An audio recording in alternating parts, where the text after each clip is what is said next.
प्रत्येकाला काही लहानपणापासून काही लाइकिंग्स तयार झालेले असतात किंवा आजूबाजूच्या काही सराउंडिंग मधल्या ज्या गोष्टी जेव्हा लोक अस्तित्वात नसतात तेव्हा ते इमोशनली आपल्याकडे राहिलेले असतात. त्यावेळेस काही 200 वर्षापूर्वीचा चित्रकार मला आता आपला असा वाटायला लागतो, तो कुठंतरी मला जवळचा वाटायला लागतो. ओके, सो आता तुमच्या बोलण्यात आलं ऑथेंटिकेशन. रादर मला 2 मुद्द्यांवरती बोलायचंय, ऑथेंटिकेशन आणि एआय. पण एआय वर नंतर येतो मी. तर ऑथेंटिकेशन या बाबतीत तुमच्या चित्रांकडे किंवा तुमच्याकडे ॲज अन आर्टिस्ट म्हणून मी जेव्हा बघतो तेव्हा तुमचा तो एक सिस्टीम खूप छान तुम्ही बसवलेली आहे. आता आर्टिस्ट आणि ऑथेंटिकेशन म्हणजे आजच्या जगात रिप्लिका करणं which is very easy now, right. पण मग जेव्हा तुम्ही प्रोफेशनली काम करता, नॉट कमर्शियल, प्रोफेशनली काम करता, तेव्हा तुम्ही कसं ऑथेंटिकेशन का महत्वाचं आहे आर्टिस्टसाठी आणि तुम्ही कसं ते जपता किंवा तुम्ही काय त्याच्यावर सोल्युशन काढलं याच्याबद्दल काही?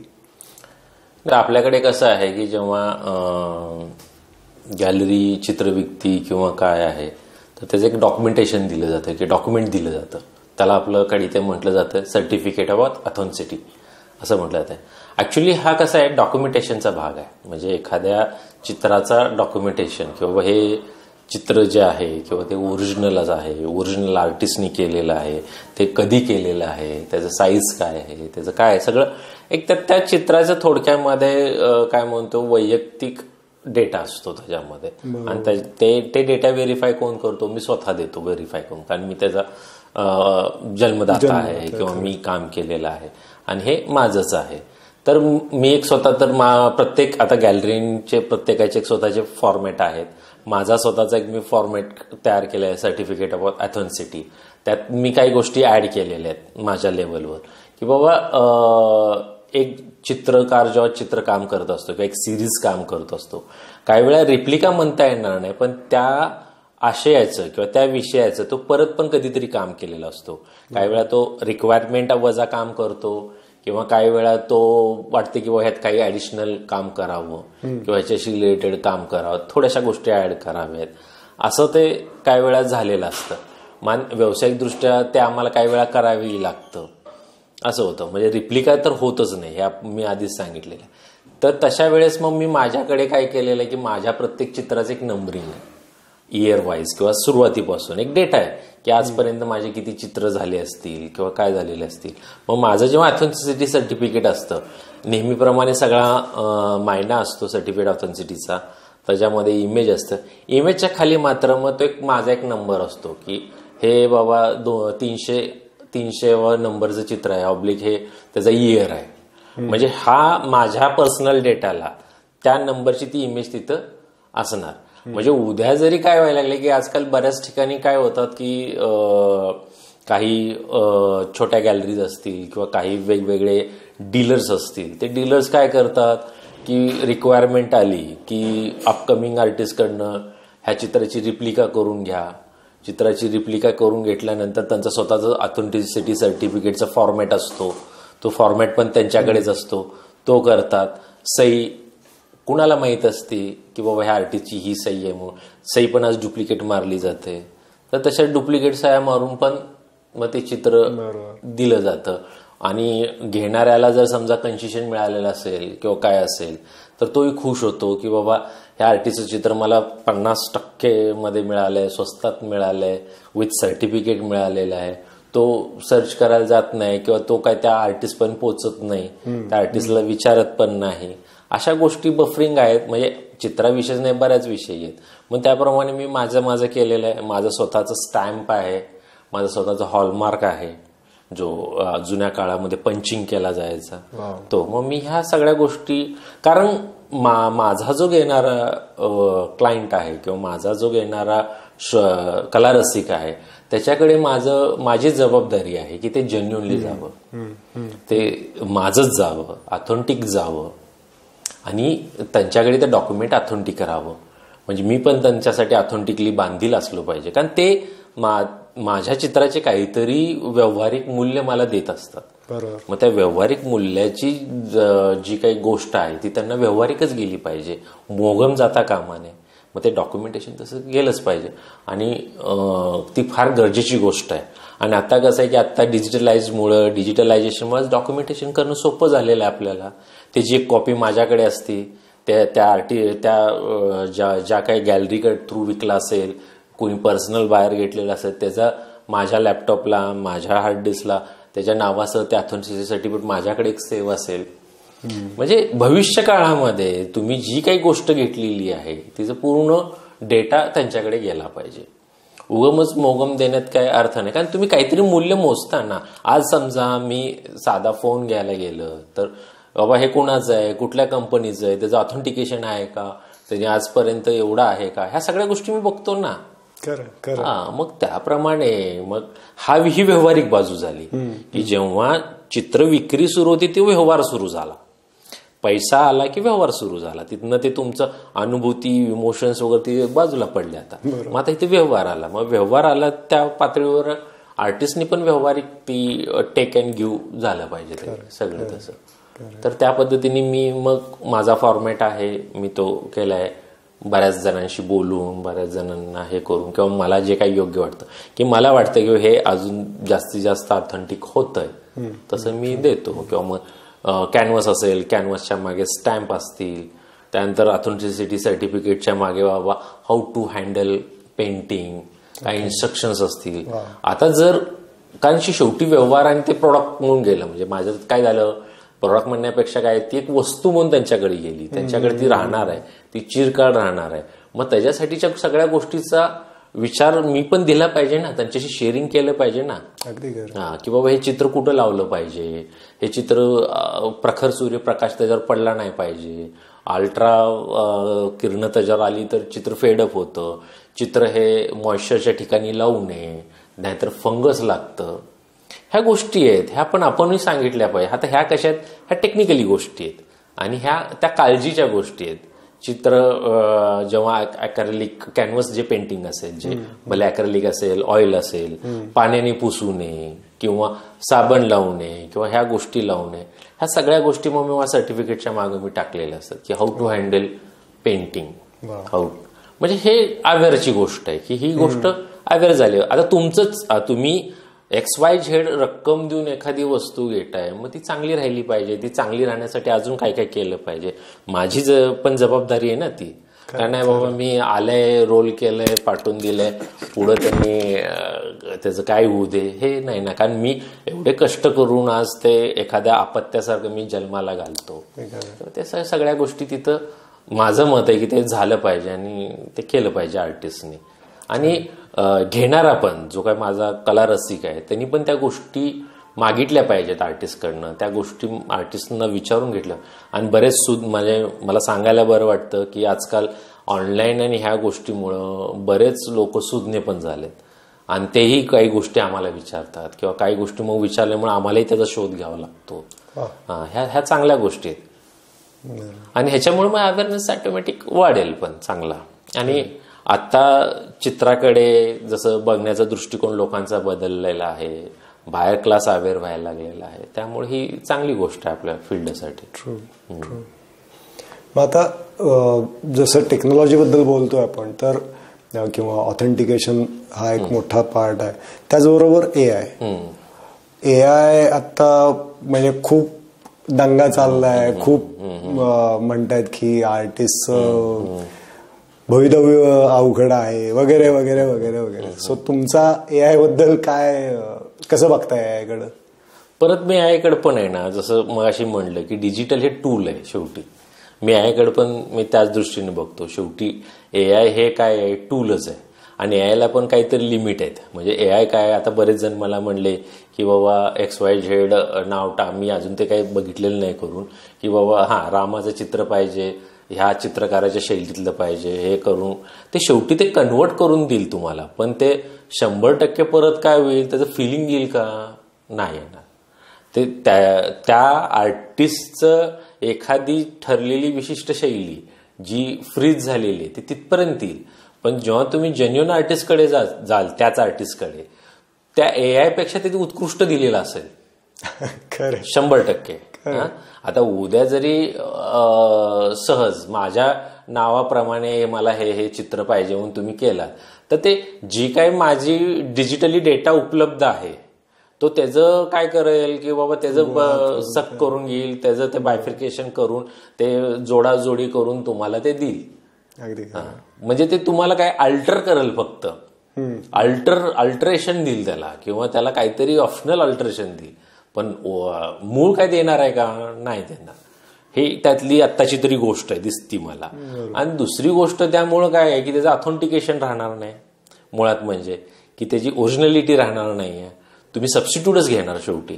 आता ज्यांना सबस्टिट्यूटमध्ये जगायची किंवा सबस्टिट्यूट आनंद देत असेल त्याला इलाज नाही, आपण काय त्याला करू शकत नाही. आणि ज्याला जेन्युइननेस ओरिजिनल आणि ओरिजिनल पाहिजे, शेवटी ते टूल आहे. आणि त्यात काय होणार, फक्त जास्तीत जास्त काय आहे की त्याची आर्थिक लेवलला कॉस्ट कमी होणार, एवढीच गोष्ट आहे. आता हे सगळं जेव्हा बऱ्याचशा गोष्टी म्हणजे प्रिंट मीडिया असेल, AI असेल, किंवा ह्या ज्या गोष्टी का आपण मनुष्य करतो, कशासाठी करतो, हा जर प्रश्न विचारला गेला तर त्याचं कुठंतरी एक उत्तर येतं की बा आर्थिक गणित, की बाबा मला स्वस्त मिळतं, हे स्वस्तात माझ्याकडे होतं, हा एवढाच गोष्ट आहे त्याच्याशी रिलेटेड. म्हणून जेन्युइन मिळतं म्हणून आहे का कुठलं? नाही. मग ज्याला जेन्युइन करायचं आहे, ज्याला ओरिजिनल घ्यायचं आहे, किती जरी यायला. आता मधल्या काळामध्ये कॅनव्हास प्रिंट आले म्हणून चित्रकाराला काही काम राहिलं नाही, हे राहिलं नाही, ही गोष्ट तेव्हाही आली होती. पण शेवटी प्रिंट आहे ना ती, म्हणजे ह्या चित्राची रिप्लिका होऊ शकेल.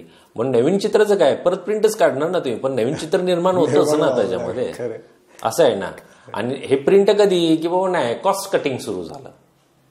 तिथला मूळ मुद्दा काय होता, कॉस्ट कटिंगचाच होता.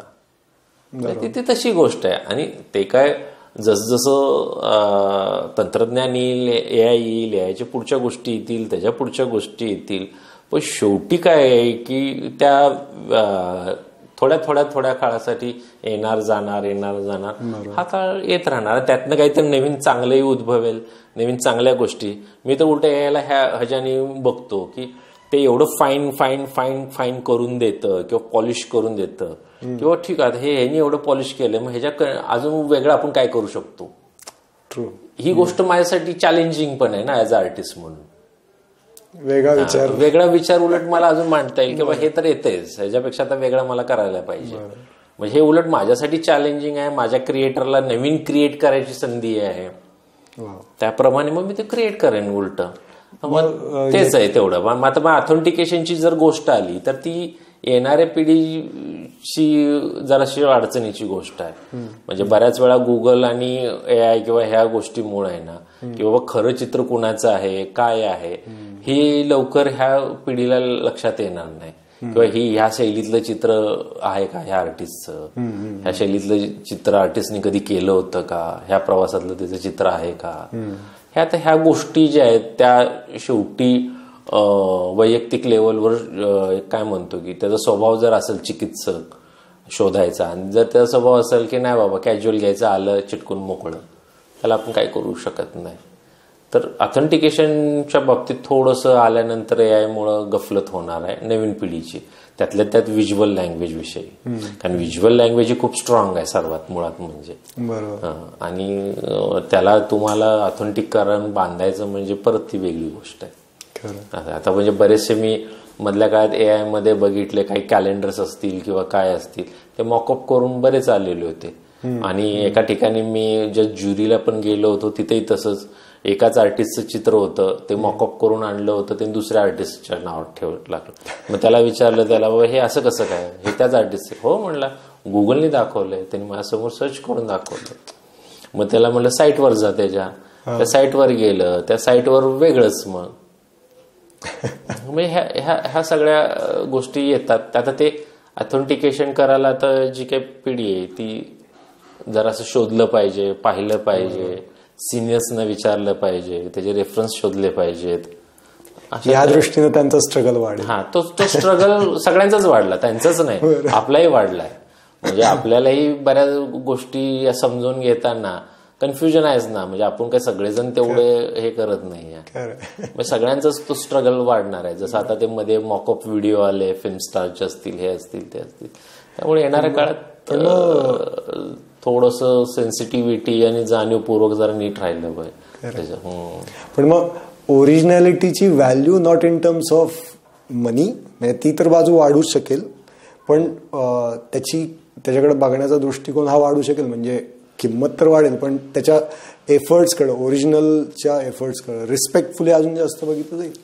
ज्या दिवशी नक्कीच की बाबा जेव्हा फेक वाढेल तेव्हा ओरिजिनलकडे रिस्पेक्ट येणारच. जेव्हा जाणवल लोकांना की बाबा ही गोष्ट फेक आहे, ह्या गोष्टीमध्ये काही ऑथेंटिकेशन नाही आहे, तर ऑथेंटिक गोष्टी शेवटी निगेटिव्ह पॉझिटिव्ह बाजू आहे ना ही. म्हणजे एखादी गोष्ट जर निगेटिव्ह होत गेली की दुसरी गोष्ट पॉझिटिव्ह कडे येणारच, ऑब्व्हियसली तसं होणारच. आता जर समजा की एखादी पिढी खूप डिजिटलायझेशनवरच काम करत राहिली, त्यांना जर सरफेसवर काम करायला नाही मिळाले, आणि जेव्हा मग सरफेसची कामं येतील आणि तेव्हा मग सरफेस आर्टिस्टला शोधावं लागेल सरफेस कामाला, तिथं डिजिटल उपयोगाचं नाही म्हणणार. त्यामुळं मग तो त्या काळाचा त्या वेळेची ती गोष्ट आहे.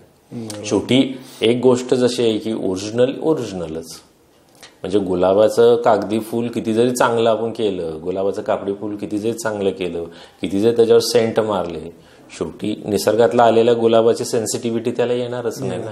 अगदी खरं. असं येते. जरी आपण दिसायला घरात छान दिसतं, बंगलोत ते सुकत नाही विकत नाही, ऍज अ डेको म्हणूनच त्याचा यूज होणार, असं होणार ते. मग तसंच होणार आहे की म्हणजे जशी काही जी चित्र येतील प्रिंट मीडिया किंवा हे ते ऍज अ डेकोच म्हणून येणार ती सगळी.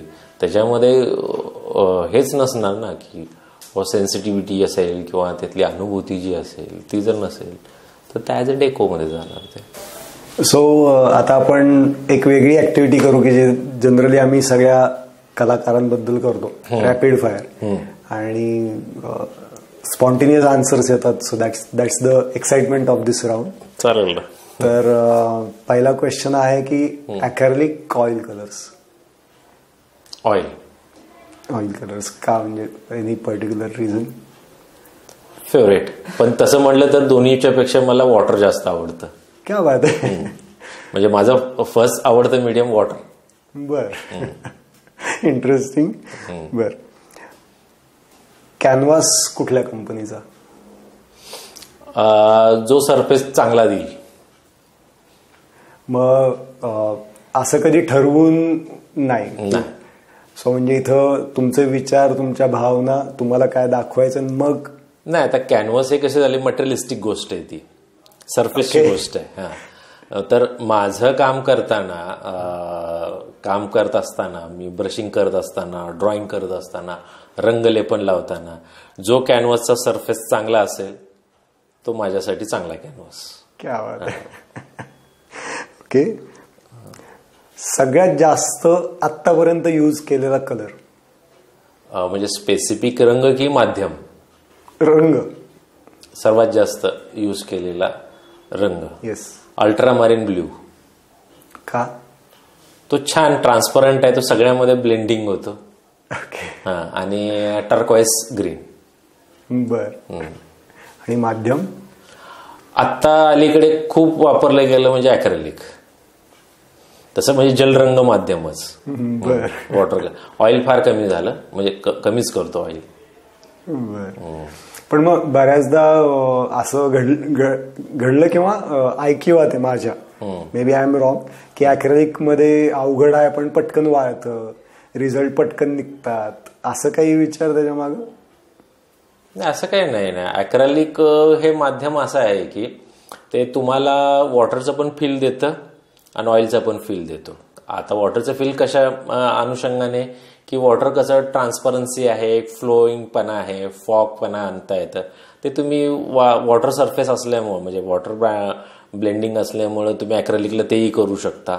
ऑइल कसं लोडिंग काम करता येतं, ओपेसिटी काम करता येतं, थिक फिनिश काम करायचं आहे, थांबून काम करायचं आहे, ते पण तुम्ही ॲक्रेलिकमध्ये करू शकता.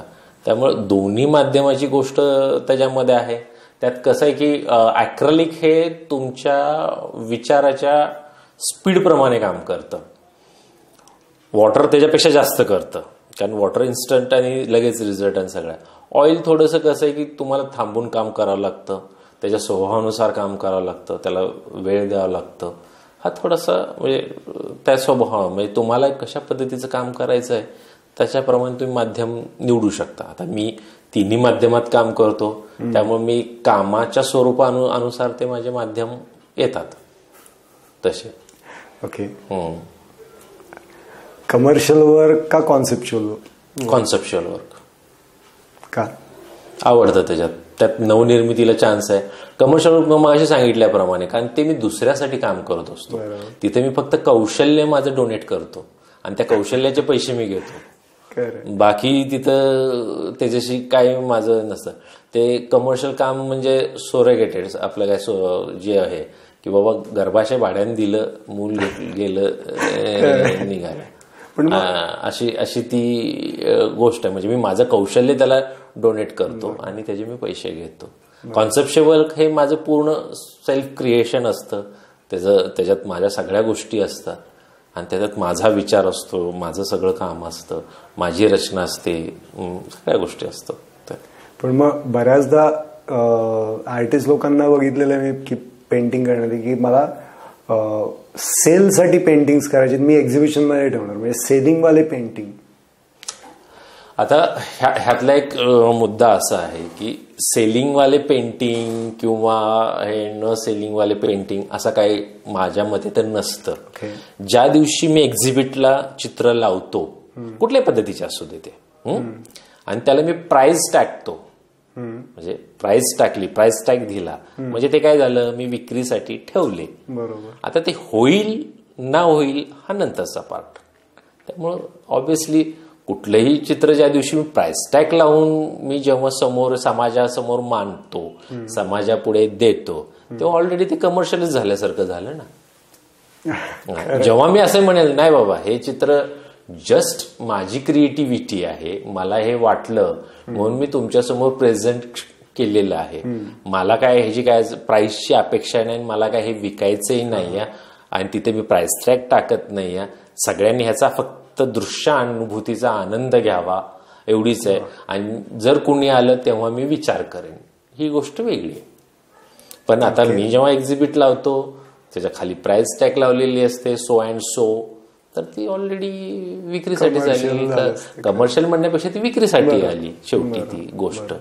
असं आहे ते. मग त्यात ते आपण असं काय ते ठरवण्यात म्हणजे मला तरी नाही वाटत. आणि जर कलाकृती करतोय आणि प्रेझेंट करतोय विक्रीसाठी आहे तर काय त्यात अडचण आहे.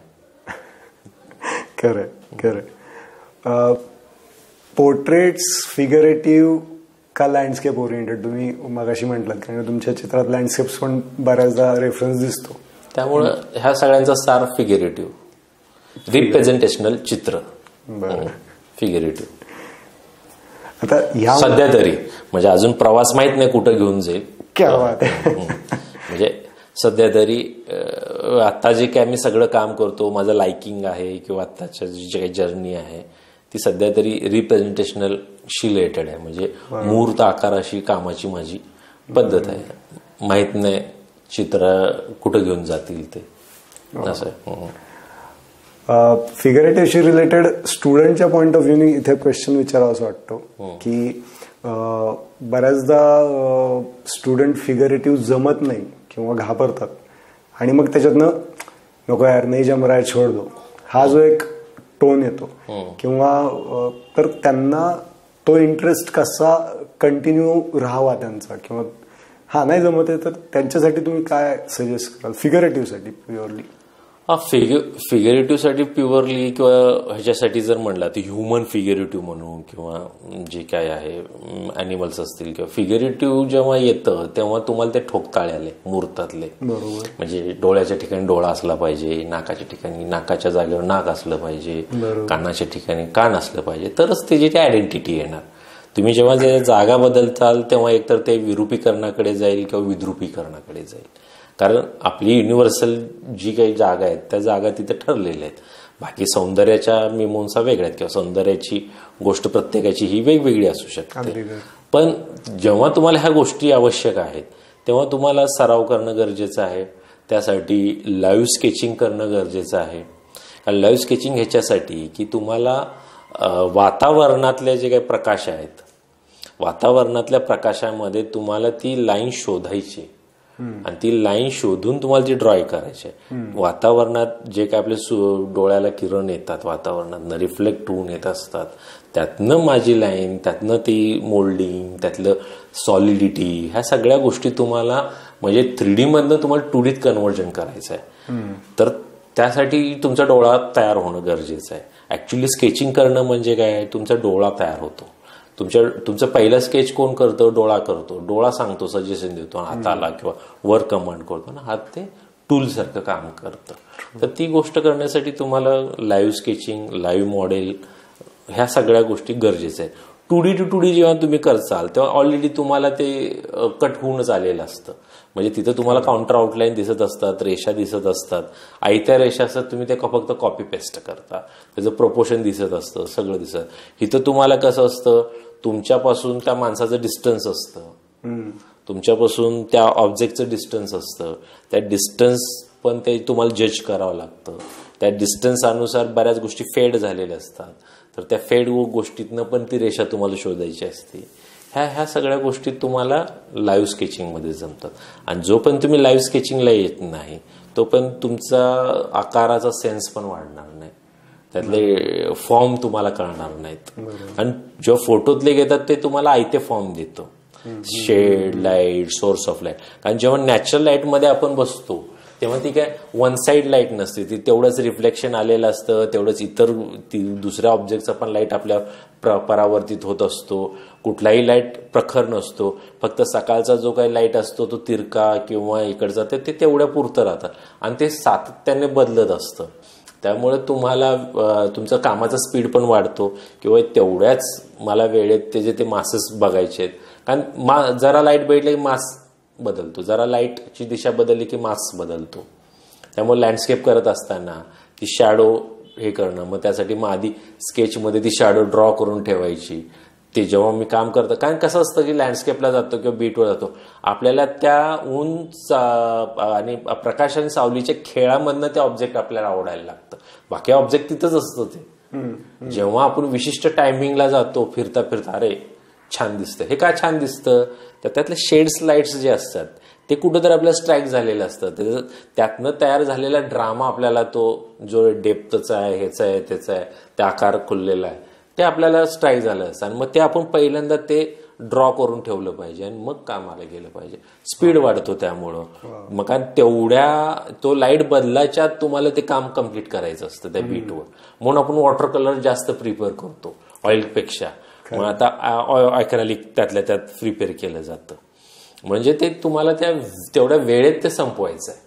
त्यामुळे बेसिकली ज्यांना फिगरेटिव्ह, मूर्त ह्या चित्रशैलीत काम करायचं आहे त्यांना ह्या ज्या आहेत, लँडस्केप असेल, पोर्ट्रेट असेल, स्केचिंग असेल, हे सातत्य ठेवणं फार गरजेचं आहे. तर ते जो पण तुम्ही ठेवत नाहीत त्याशिवाय तुम्हाला ते तुमचं कन्व्हर्जन मिळत नाही, स्टायलायझेशन मिळत नाही.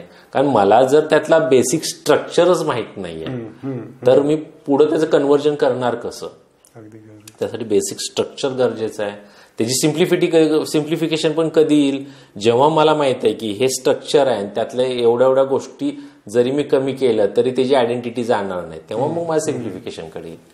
मग त्यासाठी आधी त्या सगळ्या रेषांचा अभ्यास झाला पाहिजे, त्या आकारांचा अभ्यास झाला पाहिजे. आणि तुमचं मग हळूहळू जेव्हा पहिल्यांदा 100 रेषा असतील एखाद्या आकार करताना, त्यानंतर मग त्यातल्या रेषा हळूहळू ऑटोमॅटिक कमी होत जातात. कारण त्यातलं ते परफेक्शनला यायला लागतो, आपण फ्रीज व्हायला लागतो आणि हळूहळू फ्रीज झाल्यानंतर त्यातली रेषा निघून जाते.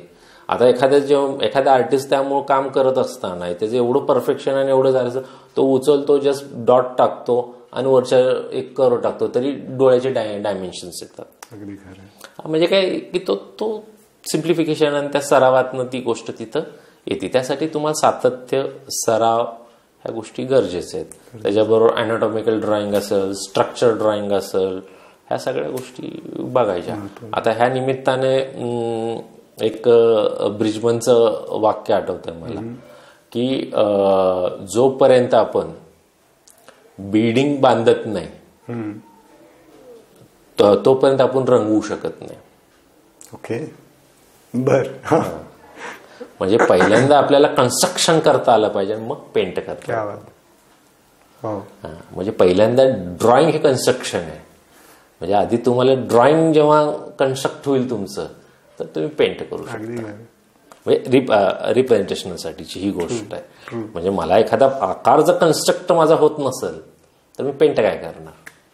म्हणजेच मग ते नॉन फॉर्मच होणार ना. म्हणजे एवढा मोठा अवकाश आहे, मी फक्त रंगात खेळतोय, मग हे नॉन फॉर्म झालं. असं आहे ते. ओके, आता आपण मुलाखतीच्या शेवटच्या टप्प्याकडे येऊ. काही स्टुडंट्सनी क्वेश्चन्स होते. सो पहिला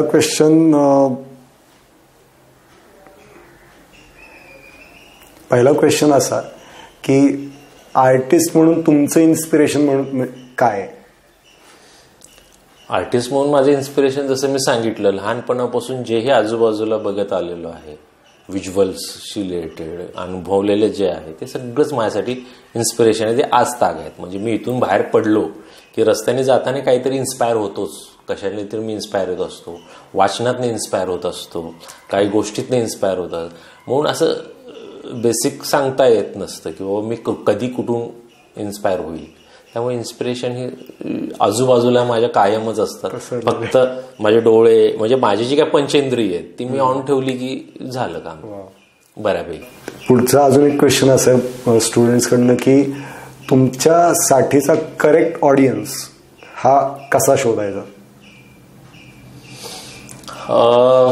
तसं कसं आहे की पहिली गोष्ट की जो ऑडियन्स नावासाठी जी गोष्ट आहे ते आपण शोधण्यापेक्षा आपण आपली आधी चित्र जी आहेत ती आधी मांडायला शिकली पाहिजेत.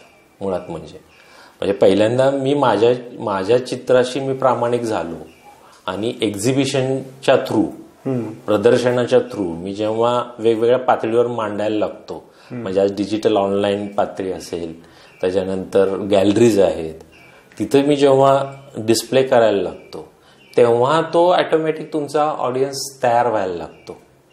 ऑडियन्सचा मी विचार न करता आधी माझ्या चित्राचा मी विचार केला पाहिजे. कारण शेवटी कसं आहे की पहिल्यांदा कला आहे, म्हणजे पहिल्यांदा माझं सादरीकरण आहे. मग हे परत काय होतं, मग कमर्शियलसाठी होतं, म्हणजे दुसऱ्यासाठी काम करतो का आपण, असं आहे. तसं नाही.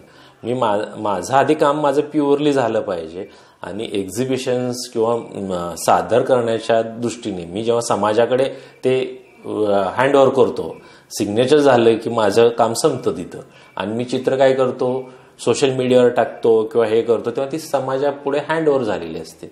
ऑटोमॅटिक मग त्याचा ऑडियन्स ज्याला जे आवडतं, ज्याला ती अनुभूती मिळाली की तो तुमच्याशी कनेक्ट, त्या चित्राशी कनेक्ट होतो आणि तो त्याचा ऑडियन्स झाला.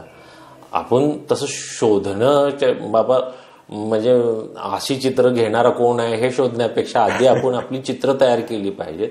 जसं काय आहे किंवा का ज्याला तहान लागलेली आहे, ज्याला तहान आहे तो विहीर शोधणार, विहीर ह्याला शोधणार नाही आहे बाबा तुला पाणी पाहिजे का, विहीर अचल आहे ती. ज्याला तहान लागलेली आहे तोच येणार ना विहिरीकडे. आणि आपलं काम पाणी द्यायचं आहे, आपण दुसऱ्याची तहान भागवणार आहे, असं आहे. नेहमी मोटिवेट कसं राहावं चांगलं काम करायसाठी? पॉझिटिव्ह राहिलं की मोटिवेट होतच आपण. नेहमी बऱ्याच गोष्टी पॉझिटिव्ह राहाव्यात, स्वीकारायला शिकलं पाहिजे कुठलीही गोष्ट. म्हणजे मला स्वतःला वाटतं की प्रत्येक गोष्ट का आपली करेक्ट असती असं नसतं. काही गोष्टी चुकलेल्या असतात त्याही स्वीकारल्या पाहिजेत. त्यातनं त्यातली चांगली जी घडलेली गोष्ट आहे तिच्याकडे लक्ष दिलं पाहिजे, जी आहे ती सोडून दिलं पाहिजे. आणि वाचन, त्याच्यानंतर चांगलं पाहणं, ह्या सगळ्या गोष्टी केल्या तर मोटिवेट तुम्ही नेहमी राहताच. आणि तटस्थ राहून काम करता आलं पाहिजे. तटस्थ म्हणजे किंवा आपल्या कामावर आपण स्वतः क्रिटिस पण झालं पाहिजे. आपल्या कामाशी आपण संवाद पण साधला पाहिजे. आपल्या कामातले स्ट्रॉंग पॉइंट आपल्याला कळले पाहिजेत. अजून आपल्यावर कुठल्या ह्याच्यावर काम करता आलं पाहिजे, ही गोष्ट आपण स्वीकारली पाहिजे. हा प्रवास आहे, हा काय थांबणारा नसतो. एक चित्र म्हणजे नेहमी कसं असतं, एक चित्र जेव्हा तुम्ही सही करत असता तेव्हा दुसरं चित्र निर्माण होत असतं. हा, कारण ती गोष्ट झाली की लगेच कनेक्टिव्हिटी, अरे ह्यात हे राहिले असेल, पुढच्या ह्याच्यात ते करू. हा तो सगळा प्रवास आहे. किंवा एक त्या एखाद्या चित्र मालिकेतलं एक चित्र संपतं तर त्या मालिकेतलं दुसरं असतं, तिसरं असतं, चौथं असतं. हा जसा प्रवास असतो. आणि त्यातल्या जेवढ्या तुम्ही पॉझिटिव्ह गोष्ट घ्याल तेवढी गोष्ट तुम्हाला मोटिवेट केलीच जाते. त्यामुळे कायम आपण जर त्याच्यावर फोकस केलं तर चालेल. आणि अप अँड डाऊन्स होत असतात, हे असतात. मग स्वीकारायला शिकलं की बऱ्याच अडचणी आपल्या सॉल्व्ह होतात, असं म्हणजे माझं तर वैयक्तिक मत आहे. तुमचा फेवरेट आर्टिस्ट? तसे माझे खूप फेवरेट आर्टिस्ट आहेत, म्हणजे बरेच आहेत जेही चांगलं. कारण असं एक सांगता येणार नाही, कारण प्रत्येक आर्टिस्टकडनं मी बऱ्याच गोष्टी शिकत आलेलो आहे. प्रत्येक आर्टिस्टनी खूप काय काय काय काय काय मला दिलेलं आहे.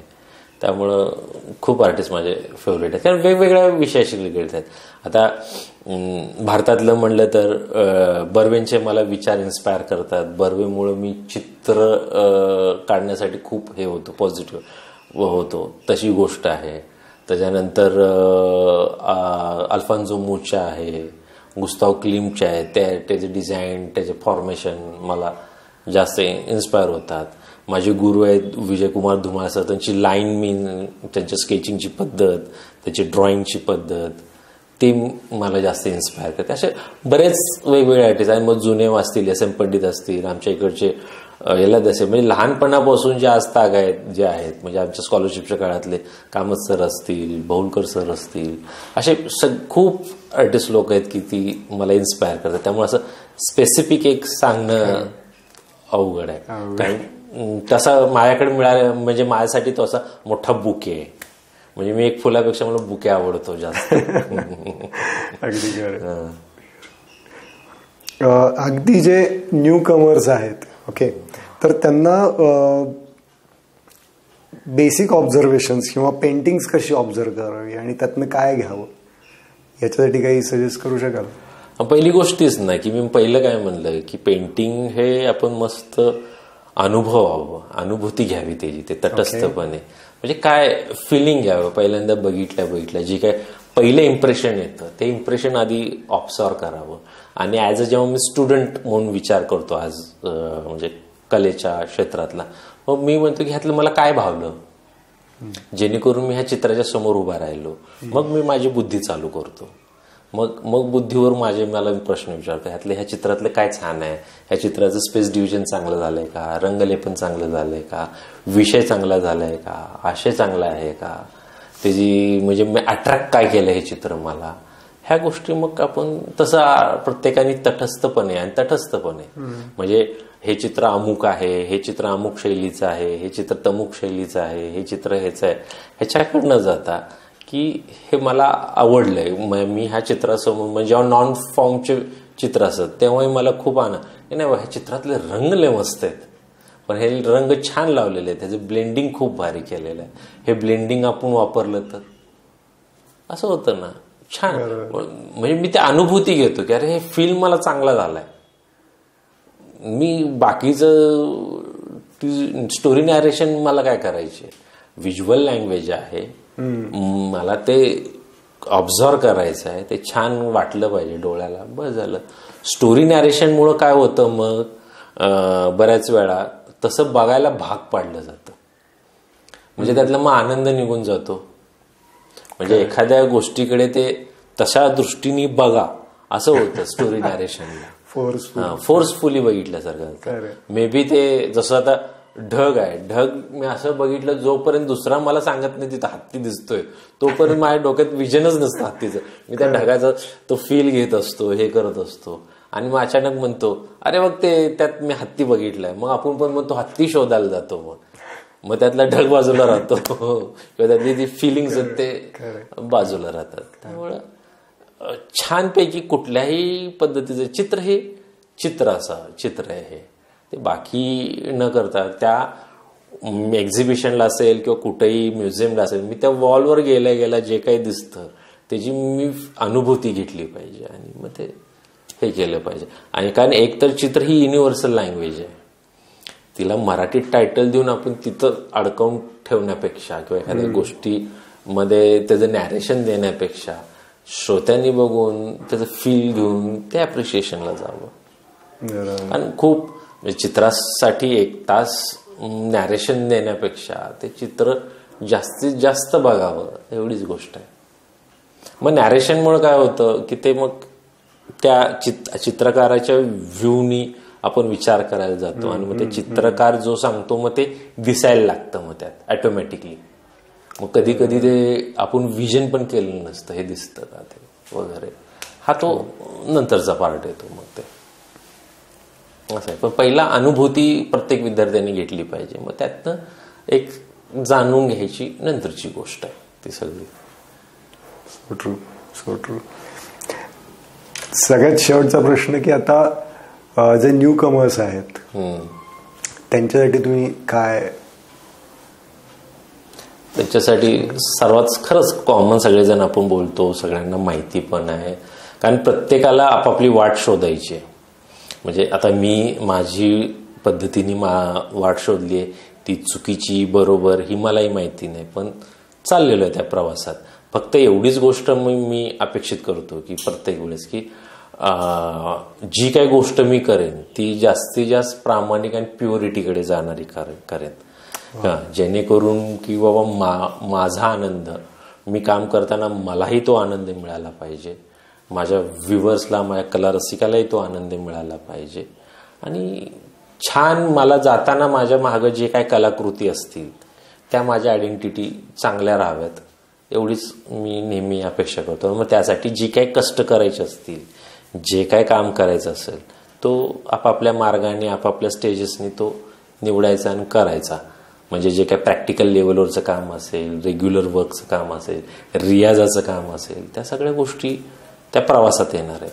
पण प्रत्येकाने आपापला आधी मार्ग ठरवावा, त्या मार्गावर व्यवस्थित चालत जावं, छान 2 पायावर व्यवस्थित, सावकाश असेल, छान असेल, त्या मार्गाचा आनंद घेत घेत घेत जावं आणि प्रवास सुरू राहावा, एवढंच आहे.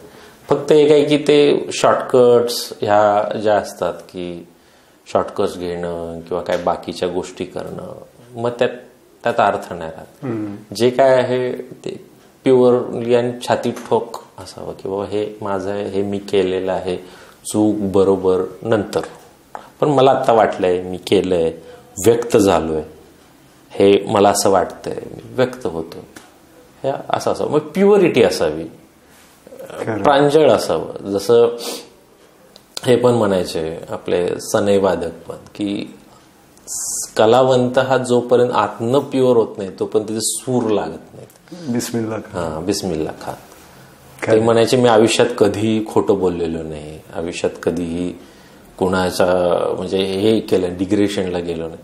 मी जेवढा प्युअर राहीन, जेवढं माझे सरळ सरळ राहीन, तेवढी माझी कला सरळ आनंद देणारी आणि प्युअर राहील. आणि कलावंत म्हणून ती गोष्ट प्रत्येकाने जपली की काही अडचणीची गोष्ट नाही. बाकी हा व्यवहाराचा पार्ट वेगळा असतो, तुमचा स्वतःचा कोर जो आहे. म्हणून कलावंत हा जरी समाजात असला, समाजामध्ये आपल्या इतर गोष्टी जरी असलं तरी तो एकटा असतो त्यासाठी, कारण त्याला एकट्याला काहीतरी निर्माण करायचं असतं, काहीतरी शोधायचं असतं.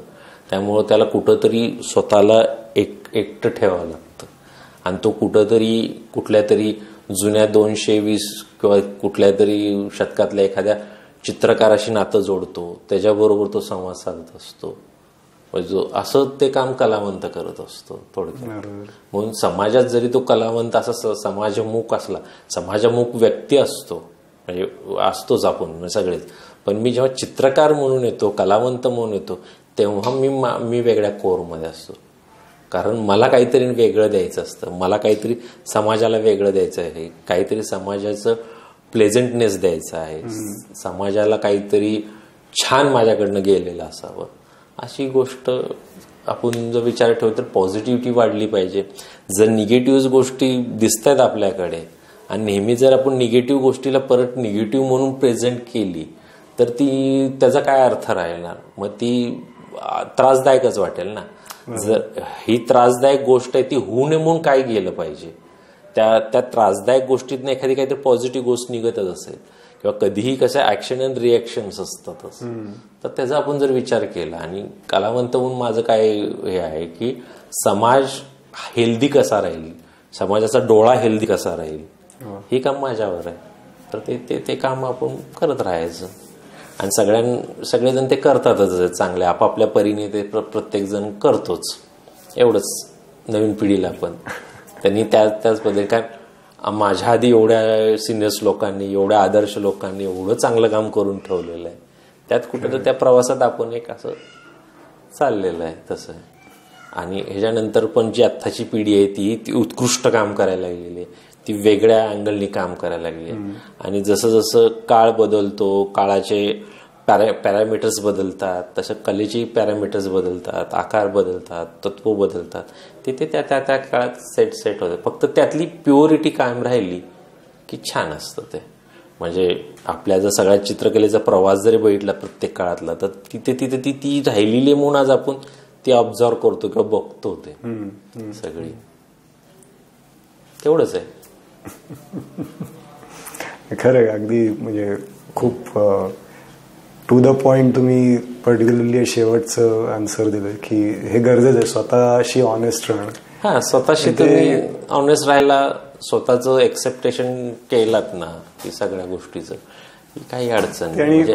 म्हणजे सगळीच गोष्ट आपण बेस्टच असतो. म्हणजे त्यातलं त्यात क्रिकेटचं उदाहरण चांगलं आहे की प्रत्येक मॅचला शतक नसतं, फक्त ती मॅच खेळली जायला पाहिजे, ती मॅच जिंकता कशी येईल, ती मॅच अविस्मरणीय कशी करता येईल, यासाठी सगळेजण धडपडत असतात ना. तरच ते मग ते कुठंतरी डॉक्युमेंटेशनला येतं. नाही, ती तुमची ऑनेस्टी चित्रातनं दिसती लगेच. हा, आणि ती ऑटोमॅटिक यायला लागते आणि ती भावतेच. म्हणजे ते जेवढं तुम्ही प्रांजळ आणि प्युअर म्हणतात ते होत राहतं. त्यामुळं म्हणून म्हणलं नाही की व्ह्यूवर मस्तपैकी बघितला पाहिजे त्याचं स्वातंत्र्य घेऊन. असं आहे, जसं मी चित्र करताना जेव्हा स्वातंत्र्य घेतो तसं प्युअर. आणि त्यामुळे मग ते ह्या दोघांचा संवाद येणार. बरोबर. असं आहे. नाही, मी स्वातंत्र्य घेतले पण तुम्ही हेच बघा, असं कसं शक्य आहे. अगदी खरं. चालेल, खूप छान वाटलं. तुमचे विचार, तुमच्या कामाबद्दल तुम्ही बोललात, तुम्ही बऱ्याचशा गोष्टी शेअर केल्यात. आणि आम्हाला किंवा माझ्या टीमला नक्कीच विश्वास आहे की नवीन पिढीला या गोष्टी नक्कीच हेल्पफुल राहतील. सर, तुमचं खूप खूप धन्यवाद. तुम्ही स्टुडिओमध्ये आम्हाला अलाउ केलं, तुमचे शेअर केले. सो CSMC तर्फे खूप खूप धन्यवाद आणि तुमच्या पुढच्या प्रवासाला हार्दिक शुभेच्छा. Thank you so much. आता मी पण मला जेवढं काय वाटलं, माझा जो काय आजपर्यंतचा एक्सपिरियन्स आहे किंवा काय अनुभवतो, त्याचा मी प्रांजळपणे उत्तर देण्याचा प्रयत्न केला आहे. नक्कीच तो उपयोगी पडेलच सगळ्यांना. आणि परत एकदा तुमचं आभार. अशाच पद्धतीच्या वेगवेगळ्या कलाक्षेत्रातील दिग्गजांना भेटण्यासाठी आमची टॉक ही प्लेलिस्ट जरूर बघा. भरपूर गोष्टी त्यांच्याकडून शिकण्यासारख्या आहेत, त्यामुळे नक्की जरूर बघा. आणि अजून आपण सबस्क्राईब केलं नसेल या चॅनलला तर जरूर सबस्क्राईब बटनवर क्लिक करा, व्हिडिओ शेअर करा, लाईक करा.